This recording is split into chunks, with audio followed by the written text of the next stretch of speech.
Сёння сусветны дзень профілактыкі інфекцый, якія перадаюцца палавым шляхам. На жаль, праблема такіх захворванняў была і застаецца вострай. Аб сітуацыі ў Брэсцкай вобласці і як зберагчы сабе ад далікатнай балезні наш карэспандэнт Эльвіра Кабакова даведалася ў спецыялістаў Брэсцкага абласнога скурна-венералагічнага дыспансера.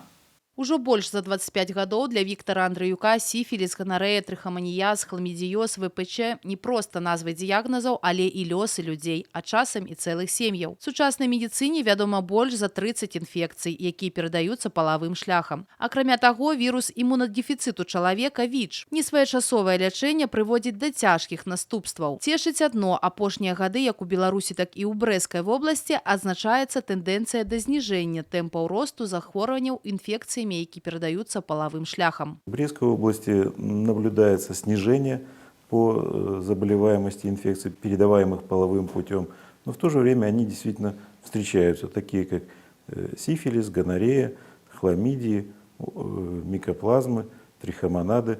Но наблюдается рост заболеваемости вирусными, незначительный рост гонококковой инфекции. Хварэюць як і жанчыны, так і мужчыны. Заражэнне ў асноўным адбываецца пры палавых кантактах без прэзерватыва, але перадача таксама магчыма праз кроў пры медыцынскіх працэдурах і не толькі. Пры ўжыванні наркотыкаў ад маці да дзіцяці падчас цяжарнасці родаў у грудным кармленні. У выніку інфіцыравання могуць узнікнуць як вострыя сімптомы захворвання, так і хранічныя інфекцыі, а таксама і цяжкія аддаленыя наступствы, такія як бясплоддзе, пазаматкавая цяжарнасць, рак шыйкі маткі і многае іншае. Таму асаблівае значэнне мае ранняя диагностика.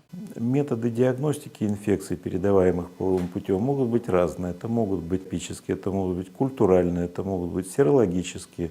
В том числе у нас могут и на сегодняшний момент используются методы генетической диагностики, это ПЦР так называемые, достаточно современные, с высокой точностью происходит такая диагностика.